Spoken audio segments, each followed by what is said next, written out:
Throughout the elemental nations, Konohagakure was known as the land of power, where the most powerful shinobi reside. Merchants view the hidden village as a capital for business, and sightseers are amazed by the beautiful landscape, cultivated by the Shodaime Hokage himself.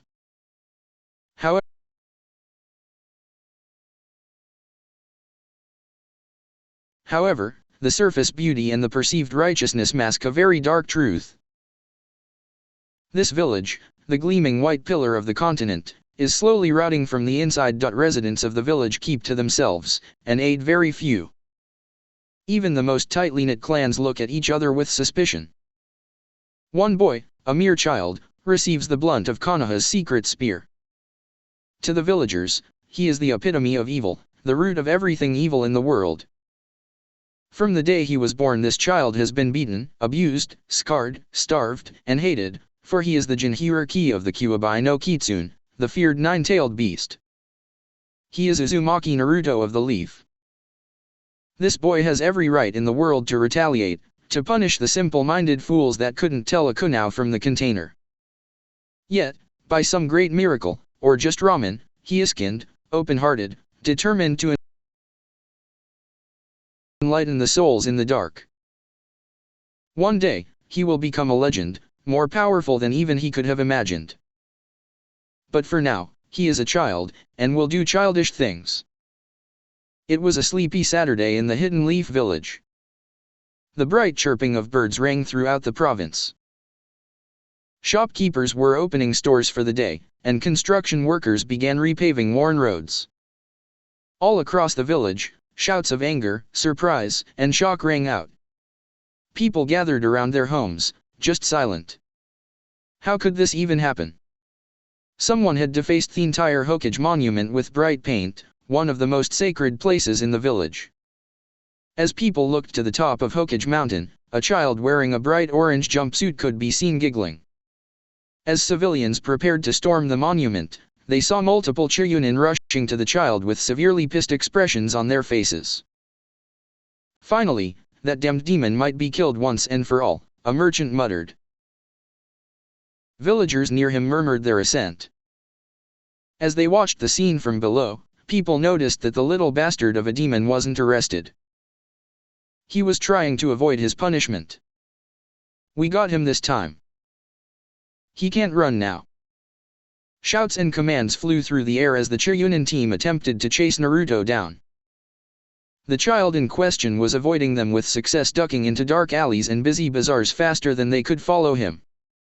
Eventually, they lost track of the demon boy, who escaped with his superior knowledge of hiding spots.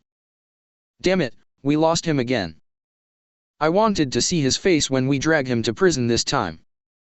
An angry Chunin muttered softly. The leader turned around to face him, as if he had the hearing of an owl. We all feel the same way you do, Satoru, but we gotta follow orders. I for one would like to beat him dead. With this declaration, others in the squad of 6 agreed. I wanted to see his face when he has to clean it up. An extremely vindictive squad member exclaimed. Well, I bet Irik'll put that slimy little bastard to labor. With this statement, the band broke up, each heading towards their other, apparently more important duties. He, they'll never catch me. A young boy, covered head to toe in orange, exclaimed, I can't believe they fell for the old camouflage cover. The boy, Naruto, was giggling like a newborn baby, thinking the plight of the Chunin was hilarious.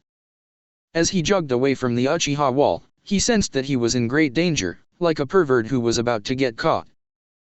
Somewhere in Kaze no Kuni, a particular white-haired pervert sneezed, dropping his sake. Naruto! Why are you here? You should be in class. An all-too-familiar voice yelled sternly. The aforementioned boy whirled around, and his eyes widened seeing his academy teacher facing him. Naruto grinned sheepishly, scratching his head, Irika-sensei. It's not what it looks like. I can explain. He frantically looked around the small stalls, trying to devise a plan of escape. His sharp eyes spotted a dark alley with many points of exit. I just have one thing to say. Kaboom. He threw a smoke bomb and channeled chakra to his feet, giving himself a speed boost. He glanced back at Iruka-sensei and saw him coughing black smoke. Just as the preteen reached the edge of the musty alleyway, he was grabbed from behind. "Naruto. You're close to graduating, you need to get to class. Let's go." The elder shinobi spoke sternly. "Oh." The boy hung his head, the yellow mop of hair on his head slumping. He dragged his feet pathetically as the schoolteacher dragged him to the Red Academy gates. Mornings in the Land of Fire differ by season. A fall morning can be slightly chilly, with few birds fluttering about the ancient trees. Shinobi can be seen relieving the night shift guards, and Chiryunin can be seen grabbing missions from the Hokage. A winter morning will spy residents of Konoha bundled up, moving about to jobs, buying tidbits, and pubs are always overcrowded. A spring morning will host the return of wild flora and fauna, and children can be seen running to school. At this time of year, people can be seen recovering from the long winter chill and opening their homes to the natural world. However, the summer mornings of Konohagakure are the most interesting. Important merchants return to the village with necessary wares, the civilians can be seen bustling about. The most exciting event for the people of Konoha is the academy graduation. During this time, parents can be seen giving kids last-minute lessons, and the soon-to-be genin going over notes and training with great haste.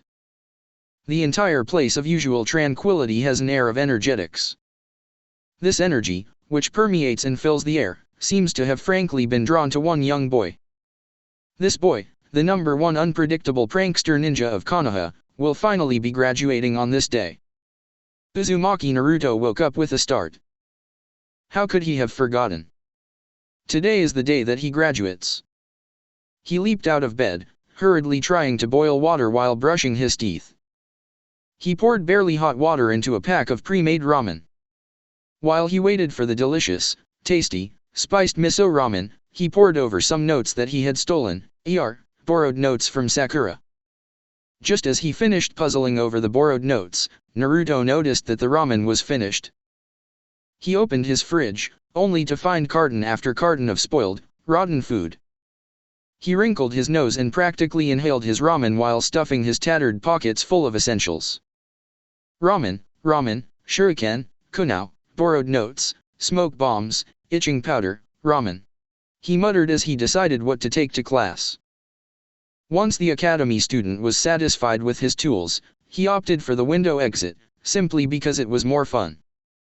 The blonde, orange-clad ninja dashed through the busy streets of the village, snatching a fresh apple from an old lady's stall. Naruto slid under a jonin's legs, ran up the wall of a weapons store, and hopped roofs until the old academy building was in sight. As he neared the tall gates, 12 feet tall in fact, he leaped over them as if they were simple rocks in the way of a child.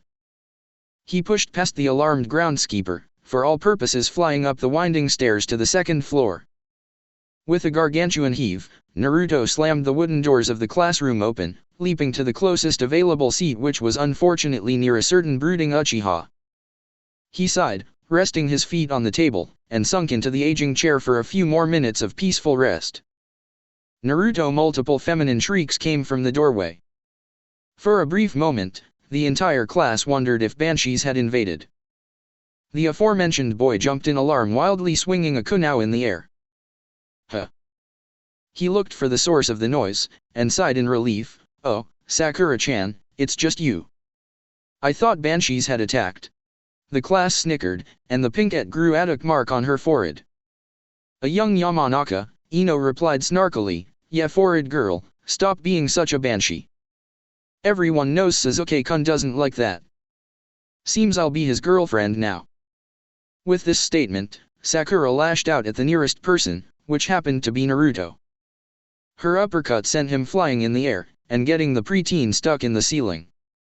The entire room burst into laughter. The emo king cracked a smile. Sakura proceeded to take Naruto's seat, and Iruka-sensei walked in. Class, settle down. The exams will begin now, Naruto. What are you doing in the ceiling? The teacher, now the exam proctor, pulled the child down. Sakura. The boy was cut off by the pissed proctor. I don't even want to hear it. Go take a seat, and we'll start your final test. Naruto walked in shame to the back of the classroom, plopping down next to Shikamaru. Mizuki-sensei, Iruka-sensei's assistant, walked in, holding a piece of paper. He announced to the class, reading off the paper, "For this year's genin evaluation, all participants will perform the Bunshin no Jutsu for the proctors." He then turned and took a seat beside the main teacher. For a moment, Naruto could have sworn that the assistant smirked at him. One by one, kids were called forth to perform the jutsu. Nara, Shikamaru. Hyuga, Hinata. Uchiha, Sasuke. Inyazuka, Kiba. After all of the other students passed, the final call of the day was spoken, by Iruka-sensei. Uzumaki, Naruto. The boy started sweating. It was his worst jutsu. He slowly walked toward the front of the class. Mizuki gestured for him to get on with it. He concentrated, gathered his chakra, and poof. Smoke appeared next to the original. He turned, expecting a perfect clone or two to appear next to him. Huh. Tha, that's it looks dead. There's no way. Naruto yelled out, tears beginning to form in his eyes. Naruto, Iruka shook his head, you failed. Both instructors noticed that Naruto's hands were clenched in anger, and blood began dripping onto the floor. Iruka, he tried his best, we could let this one pass this time, Mizuki smirked. Naruto sniffled, feeling hope for his ninja career. No. He created one half-dead clone, while the others made at least two. The head teacher looked Naruto in the eye, I'm sorry. The young boy's tears came back in a flash, and he dashed out of the classroom as fast as his legs could take him. Inside the courtyard of the Ninja Academy, new genin rushed up to parents, showing off their new headbands. Their parents congratulated them, not paying attention to a lonely boy on a rickety swing. The boy, Naruto, wiped his tear-stricken face, watching his former classmates with envy. He watched parents hand out gifts and praise for their children, their faces glowing in pride. He wondered briefly if his parents would have done the same if they were alive. Just as he was about to cry again, he noticed a hand on his shoulder. He cast a sorrowful glance at the person, only to see Shikamaru at his side. Hey, is everything okay? The Nara asked. Naruto began to tear up, and no, I failed a simple Bunshin no Jutsu. He took in a deep breath, steadying his voice. I don't understand, how could I have failed? His classmate gently replied, it'll be fine, but if you ever need anything, you can come to my house. I'll listen to you. The failed ninja smiled. Thank you, Shikamaru. You're a great friend to me. With that, the other boy walked away. Just as the failure was about to turn his attention back to the slowly decreasing crowd, Mizuki-sensei appeared next to him. Hey, Naruto, will you have a walk with me? The teacher's assistant requested. I finally hit 1,000 words in a single chapter. The next chapter will be the first divergent from the canon story. I finished both these chapters in one single day. My updating schedule isn't very consistent right now, with school and all. I'll definitely try to post a couple of chapters before the end of January. Please review my story, as it helps me a lot with how I will progress the story in the future. An apartment roof, somewhere in Konohagakure. But Mizuki-sensei, how could he do this to me? If he had cared for me, he would have let me pass. Naruto asked angrily. Naruto, Iruka-sensei really does care for you, he just wants to make you strong of your own accord. Mizuki shook his head, I know it must be humiliating for you, but he hopes that you will learn from your mistakes, and try harder. The orange-clad boy's face fell, but this was my last chance to graduate. Now I'll have to live as a civilian. The elder shinobi smirked, well, if you truly want to be a ninja, then I guess I can tell you a huge secret. He leaned closer to the young boy sitting next to him, there is, in fact, another way to graduate. Before the words even finished leaving the Chunin's mouth, Naruto asked excitedly, you really mean it? I can still graduate? Tears of joy rolled down his cheeks. Yep, the Yondaime Hokage actually used this method to prove his skill as an academy graduate.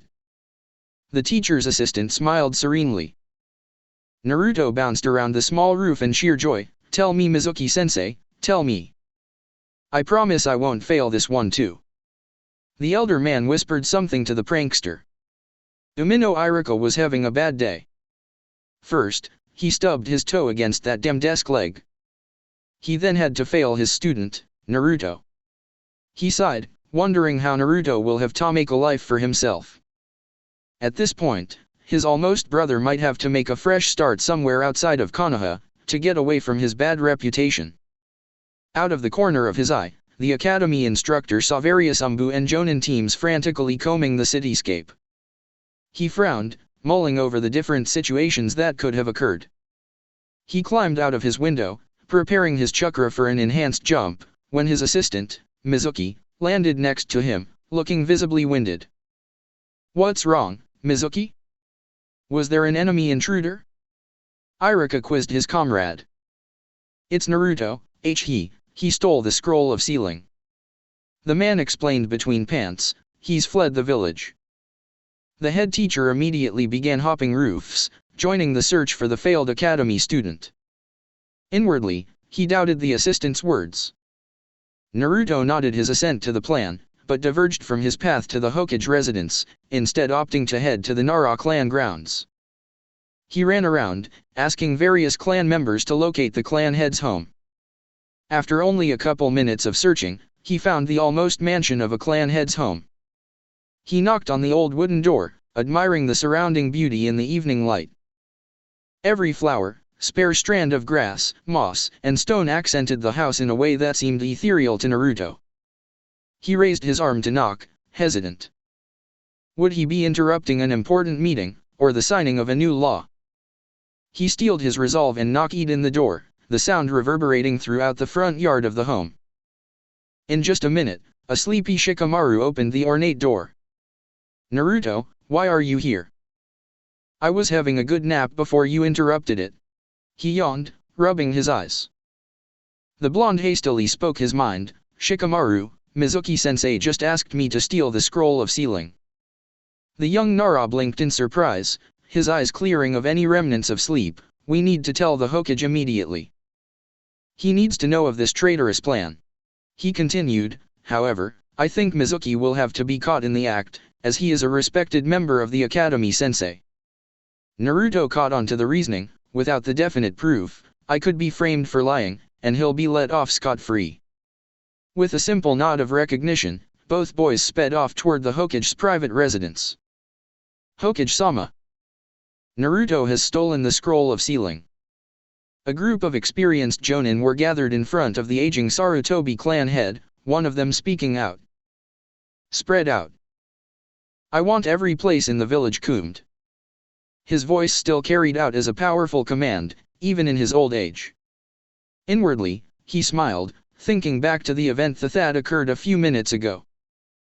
The Hokage of the village hidden in the leaves was tired. Oh, so very tired. The title of the strongest ninja in the village was really nothing more than a desk job. In times of war, there are many hard decisions and personal fighting involved. But in times of collective peace, there was only paperwork, the bane of any shinobi. Hiruzen groaned, his arm aching at just the thought of writing his signature on paper thousands of times. Sighing, he sat on his plush chair, the aged wood creaking under the weight of the old man. He scooped up his painting supplies, intent on finishing his Konoha cityscape. Art, in his opinion, was the best way to relax after a particularly trying day, due to missions, training, or paperwork. As he stroked the canvas with the first droplets of sunset red paint, the old man heard a tentative knock on his door. This knock, the one he heard for the better majority of Adkad, he recognized instantly. Naruto, once a frequent visitor to his empty home, rarely showed up. He smiled, walking over to the large doors, and opening them just a crack. Old habits die hard, he thought, scanning the young Uzumaki and his friend, who seemed to be the son of Shikaku. Without a doubt of their identities, he opened the door wide, beckoning them to enter. He guided them to his reception room, and both of them sat down. Unsurprisingly, Naruto spoke first. "Jiji, we have something important to tell you." Noting the utter serious look on his face, which never happens, the Sandaime Hokage motioned him to continue speaking. We have proof of Mizuki-sensei planning to betray the village, the prankster civilian explained. Shikamaru continued, he asked Naruto to steal the scroll of sealing from the village, disguising it as a last chance for Naruto to graduate. As he is held in high regard by many people, we need to catch him in the act. All remnants of kindness left the older ninja's eyes, replaced by a sharp, calculating look. Children this young, especially Jining under his command, usually never lied about important matters, such as this. He said, if what you say is the truth, then we will definitely have to catch him in the act. He smiled, don't worry, I have already notified our ANBU forces to watch his every move and move the scroll to a safer location. To keep him fooled, I will hand you a decoy scroll, which you two should present to him. The wizened man continued, if he moves to take it from you, there will be enough proof to get him charged with treason. He summoned a scroll, one that seemed to be an exact copy of the scroll of seals, and handed it to Naruto. Both young men looked at each other and left the residence. Here is inside, why couldn't he ever get a break? He would have been enjoying his retirement peacefully, but his successor just had to go and sacrifice himself. Naruto ran towards the forest clearing where his traitorous sensei had asked to meet up, his friend hot on his heels. Prior to the meeting with the Hokage, both boys had hatched a plan, which seemed to be coming to fruition. Everything was hastily rehearsed, combat supplies prepared, and the superiors notified. There were only a few more things to do before the capture of the traitor. The clearing was just ahead, and Naruto entered, popping down near an ancient tree. The only thing to do now was to wait.